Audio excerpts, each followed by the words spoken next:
भवितुं न चेदेवं देवो न खलु कुशलः स्पन्दितुमपि अतस्त्वामाराध्यां हरिहरविरिञ्जादिभिरपि प्रणन्तुं स्तोतुं वा कथमकृतपुण्यः प्रभवति तनीयां पांसुं तव चरणपङ्केरुहभवं विरिञ्चि सञ्चिन्वन् विरचयति लोकानविकलं वहत्येनं सौरिकमपि सहस्रेण शिरसा हरः संशुद्ध्यैनं भजति भसितोद्धूलनविधिम् अविद्यानाम् अन्तस्तिमिरमिहिरद्वीपनगरी जडानां चैतन्यस्तबकमकरन्दश्रुतिझरी दरिद्राणां चिन्तामणिगुणनिका जन्मजलधौ निमग्नानां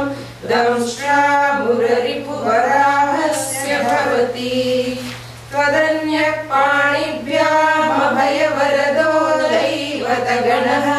त्वमेका नैवासि प्रकटितवराभीत्यभिनया भयात् त्रातुं दातुं फलमपि च वाञ्छासमधिकं शरण्ये लोकानां तव हि चरणावेव निपुणौ हरिस्वामाराध्य प्रणतजनसौभाग्यजननी पुरा नारी भूत्वा पुररिपुमपि क्षोभमनयत् स्मरोऽपि त्वां नत्वा रतिनयनलेभ्येन वपुषा मुनीनामप्यन्तः प्रभवति हि मोहाय महताम् धनुःपुष्पं मूर्वी मधुकरमयी पञ्चविशिखा वसन्तः सामन्तो मलयमरुदायो धनरथः तदाप्येकः सर्वं हिमगिरिसुते कामपि कृपाम् अपाङ्गाते लब्ध्वा जगदिदमनङ्गो विजयते काञ्चीदामा करिकलभकुम्भस्तनलता परिक्षीणा मध्ये परिणतशरश्चन्द्रवदना धनुर्बाणान् पाशं शृणिमपि दधाना करतलैः पुरस्तादास्तां नः पुरमधितुराहो पुरुषिका सुधा सिन्धोर्मध्ये सुरविरविभाटी परिप्लुते मणिद्वीपे नीपो पवलवति चिन्तामणिगृहे शिवाकारे मञ्चे परमशिवपर्यङ्कनिलयां भजन्ति त्वां धन्या कतिचन चिदानन्दलहरीं महीमूलाधारे कमपि मणिपुरे हुतवहं स्थितं स्वादिष्टाने हृदि मरुतमाकाशमुपरि मनोऽपि भ्रूमध्ये सकलमपि धित्वा कुलपथं सहस्रारे पद्मे सहरहसि पत्या विहरसे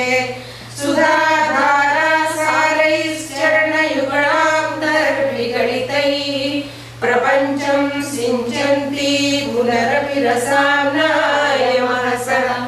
अवाप्य स्वां भूमिं भुजगलिपमध्युष्णवलयं स्वमात्मानं कृत्वा स्वपिशिकुलकुण्डे कुहरिणि चतुर्भिः श्रीकण्ठैः शिवयुवतिभिः पञ्चभिरपि प्रभिन्नाभिः शम्भोर्नवभिरपि मूलप्रकृतिभिः चतुश्चत्वारिंशद्वसुधरकलाश्रित्रिवलय त्रिरेकाभिः सार्धं तव शरणकोणामर्यता त्वदीयं सौन्दर्यं तुहिनगिरिकन्ये तुलयितुं कवीन्द्राः कल्पन्ते कथमपि विरिञ्चि प्रभृतयः यदा लोकोत्सुक्यादमरललनायान्ति मनसा तपोभिर्दुष्प्रापामपि गिरिशसायुज्य पदवीं नरं वर्षीयांसं नयनविरसं नर्मसुजडं तवापाङ्गालोके पतितमनुधावन्ति सतसः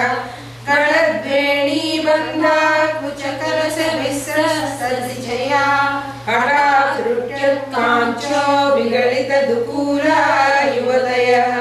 क्षितौ षट्पञ्चाशद्विसमधिकपञ्चाशदुदके हुतासे द्वाषष्टिश्चतुरधिकपञ्चाशदनिले दिवि द्विषट्त्रिंशन्मनसि चतुष्षष्टिरितिये मयूखास्तेषामप्युपरि तव पादाम्बुजयुगम् शरज्योत्स्ना शुद्धां शशियुतजटाजूटमकुटाम् वरत्रासत्राणस्फटिकमुलिकापुस्तककराम् सपृन्नत्वा दत्त्वा कदमिव सतां सन्निदधते मधुक्षीरद्राक्षा मधुरिमधुरीणा फणितयः कवीन्द्राणां चेतः कमलवनबालातपरुचिम् भजन्ते ये सन्तः कचिदरुणामेव भवतीम् विरिञ्चि प्रेयस्य सर्वतरशृङ्गारलहरी गभीराभिर्वाग्भिर्विदधति ससाम्रञ्जनममी सवित्री विवाचां शशिमणिशिलाभङ्गरुचिभिः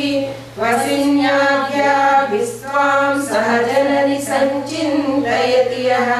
सकर्ता काव्यानां भवति महतां भङ्गिरुचिभिः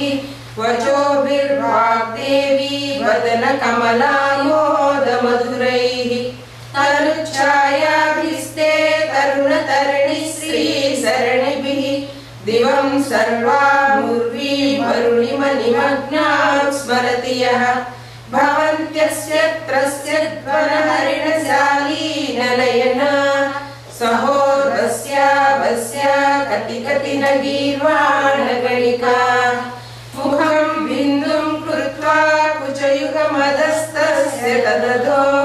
हरार्धं ध्यायेद्योहरमहिषिते मन्मदकलाम् ससद्यः संक्षोभं नयति वनिता इत्यदि लघु त्रिलोकीमप्यासु भ्रमयति रवीन्दुस्तनयुगाम् किरणति मङ्गेभ्यः किरणनिकुरुम्बामृतरसम् रुदित्वा मादत्ते हिमकरशिलामूर्तिमिव यः ससर्पाणां दर्पं शमयति शकुन्तादिवैव ज्वरपृष्ठान् दृष्ट्या सुखयति सुधाधारशिरया तटिल्लेखातन्वीं तपनससि वैश्वानरमयीं निषण्णां षण्णामप्युपरि कमलानां तव कलां महापद्माटव्यां मृदितमलमायेन मनसा महान्तः पश्यन्तो ददति परमानादलहरीं भवानि त्वं दासे मयि वितरदृष्टिं सकरुणाम् इति स्तोतुं वाञ्छन् कथयति भवानि त्वमिति यः तदैव त्वं तस्मै दिशसि निजसायुज्यपदवीं मुकुन्द ब्रह्मेन्द्र स्फुटमकुटनीराजितपदाम् त्वया हृत्वा वामं वपुरपरितृप्तेन मनसा शरीरार्धं शम्भोरपरमपि शङ्के हृतमभूत् यदौ तत्त्वद्रूपं सकलमरुणाभं त्रिनयनं कुजाभ्यामानम्रं कुटिलशशिचूडालमकुटं जगत्सूते माता हरिरवति रुद्रक्षमयते तिरस्कुर्वन् एतत् स्वयमपि बहुवीशस्थिरयति सदा पूर्वः सर्वं तदिदमनुगृह्णाति च शिव स्तवाग्नामालम्ब्यक्षणचलितयोर्भूलतिकयोः त्रयाणां देवानां त्रिगुणजनितानां तव शिवे भवेत् पूजा पूजा तव चरणयो या विरचिता तदा हि त्वत्पादोद्वहनमणिपीठस्य निकटे स्थिता ह्येते सस्वन्मुकुलितकरोत्तं समकुटा विरिञ्चि पञ्चत्वं व्रजति हरिराप्नोति विरतिं विनाशं हीनासो भजति धनदो याति निधनं विदन्त्री माहेन्द्री सम्मीलितदृशा महासंहारेऽस्मिन् विहरति पतिरसौ जपो जल्पशिल्पं सकलमपि मुद्रा विरचना प्रतिप्रादक्षिण्याक्रमणमसनाद्याहुतिविधिः प्रणामः संवेशं शुभमखिलमात्मार्पणदृशा पर्यायस्तव भवतु यन्मे विलसितम् सुधाभ्यां स्वाद्य प्रतिभयजलामृत्युवर्णीं विपद्यन्ते विश्वे विदिशतमखमुखाद्यादिविशदः कराळं यक्षेणं कबलितवतः कालकलना न शम्भोस्तन्मूलं तव जननि काटङ्कमहिमा किरीटं वैरिञ्चं परिहरपुरकैटभविदः कठोरे कोटीरे स्खलसि जनिजम्भारिमकुटम् प्रणम्रे श्वेतेषु प्रसवमुपयातस्य भवनं भवस्याभ्युत्थाने तव परिजनोक्तिर्विजयते स्वदेहोद्भूताभिर्गृणिविरणिमाद्याभिरमितः निषेव्ये नित्ये त्वामामिति सदा भावयति यः किमाश्चर्यं तस्य त्रिनयन समृद्धिं तृणयतः महासंवर्ताग्निर्विरचयति नीराजनविधिं चतुष्षष्ट्यातन्त्रैः सकलमतिसन्धाय भुवनं सिद्धप्रसवपरतन्त्रैः पशुपतिः पुनस्त्वन्निर्बन्धादखिलपुरुषार्थैकघटना स्वतन्त्रं ते तन्त्रं क्षितितलमवातीतरमिदम् शिवशक्तिः कामक्षितिरधरविस्सीतकिरणः स्मरोऽहं सश्चक्रस्तदनु च परामारहरयः अमीरुल्लेख्याभिस्तिसृसुभिरवसानेषु घटिता भजन्ते वर्णास्ते तव जननि नामाव्ययवताम् स्मरं योनिं लक्ष्मीहृदयमिदमादौ तव मनो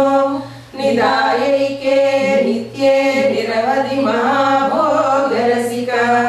भजन्ति त्वां चिन्तामणिगुणनिबद्धाक्षवलया शिवाग्नौ जुह्वन्तः सुरभिघृतधाराहुतिसखैः शरीरं त्वं शम्भो शशिमिहिरवक्षोरुहयुगम् तवात्मानं मन्ये भगवति नवात्मानमनघम् अतशेषशेषीते उभयसाधारणतया स्थितः सम्बन्धो वां समरसपरानन्दपरयो मनस्त्वं व्योमत्वं मरुदसि मरुत्सारधिरसि त्वम् आपस्त्वं भूमिस्त्वयि परिणतायां न हि परम् त्वमेव स्वात्मानं परिणमयितुं विश्ववपुषा चिदानन्दाकारं शिवयुवति भावेन बिभृशे तवाज्ञाचक्रस्थं तपनशशिकोटिद्युतिधरं परं शम्भुं वन्दे परिमिलितपार्श्वं परचिता यमाराध्यं भक्त्या रविशसि शुचीनामविषये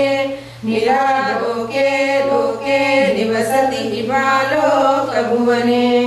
विशुद्धौ ते शुद्धस्फटिकविशदं व्योमजनकं शिवं सेवे देवीमपि शिशसमानं व्यवसितां ययोपाध्यायान्त्या शशिकिरणसारूप्यसरणे विधातां त्वद्वान्ता विलसति चकोरीव जगति समुन्मीलत् संवित्कमलमकरन्दैकरसिकम् भजेऽहं सद्वन्द्वं किमपि महतां मानसचरम् यदा लापादष्टादशगुणितविद्या परिणतिः यदा दत्ते दोषाद्गुणमखिलमभ्यर्पयैव तव स्वाधिष्ठाने कृतवहमधिष्ठाय निरतं तमीडे संवत्तं जननि महतीं तां च समयां यदा लोके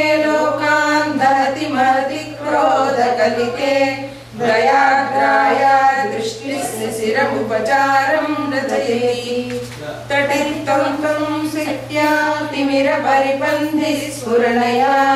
स्फुरन्नानारत्नाभरणपरिणद्धेन्द्रदर्शम्